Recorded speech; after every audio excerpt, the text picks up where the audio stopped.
Hello everyone, welcome to my channel. आओ देखे जाने।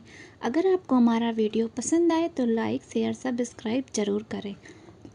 आज हम आपको सुनाते हैं चट माता की कथा, चट माता की कहानी। यह कहानी एक गांव की है जिसमें एक वृद्ध बुढ़ऊ और एक बुढ़िया रहते थे और उनकी कोई संतान नहीं थी। बस जीवन ऐसे ही चल रहा था। उनके पड़ोस की एक औरत शाम को बुढ़िया के पास आई और कहने लगी कि अम्मा, कल हमारे यहाँ चटपट माता की पूजा है तो आपको आना है। और इस तरह से वह बूढ़ी अम्मा को आमंत्रित करके चली गई। अब सुबह हुआ। बूढ़ी अम्मा भी जल्दी जल्दी अपना सारा काम करके नहा धोकर पूजा के लिए पड़ोसी के यहाँ जाने लगी। तो बूढ़ी अम्मा ने अपने पति से कहा कि हम पूजा में जा रहे हैं, आप घर देखिएगा। तो वह बुढ़ऊ बाबा कहते हैं ठीक है जाओ, लेकिन हमारे लिए प्रसाद ज़रूर लेते आना। तो बूढ़ी अम्मा कहती हैं कि ठीक है, मैं चटपट माता की पूजा करूंगी और प्रसाद लेकर ज़रूर आऊंगी। और फिर वहां जाती हैं और विधि पूर्वक पूजा पाठ करती हैं। और फिर सब औरत माता रानी के पास का फूल और अक्षत प्रसाद के रूप में लेकर वापस घर को आ जाते हैं। तो फिर अब बूढ़ी अम्मा के पति प्रसाद का इंतजार कर रहे होते हैं। जब अम्मा अपने घर पहुंची तो उनके पति ने प्रसाद मांगा।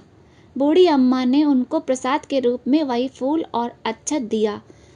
तो वह प्रसाद देखकर नाराज हो गए और बूढ़ी अम्मा से कहने लगे कि क्या आप भी यही पाई हो?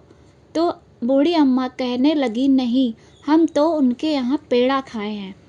तो यह बात सुनकर उनके बुढ़ऊ पति नाराज हो गए और प्रसाद को फेंक दिया और कहने लगे कि चटपट माता हो चाहे झटपट माता हो, मुझे उनसे कोई मतलब नहीं, मैं उनको नहीं मानता। तुम वहाँ पेड़ा खाकर आई हो और मेरे लिए ये फूल पत्ती लेके आई हो।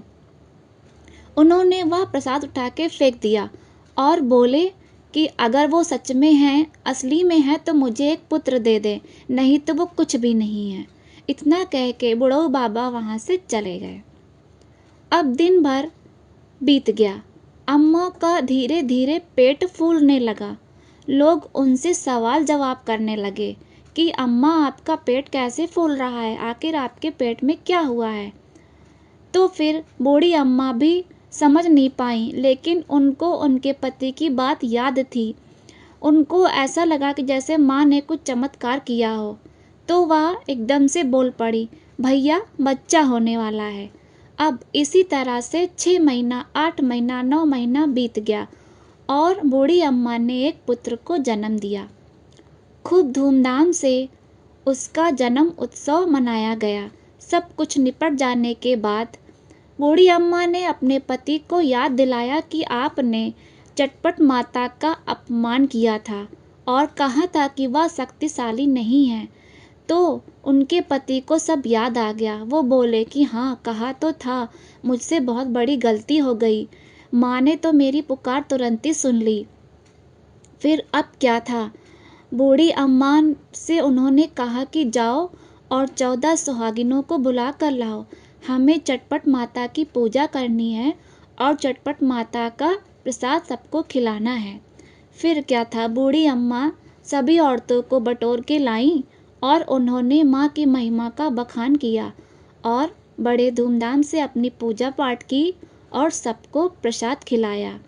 जैसे चट माता ने उनकी गोद भरी, वैसे सभी की गोद भरें और सभी के बच्चों की माँ रक्षा करें। धन्यवाद।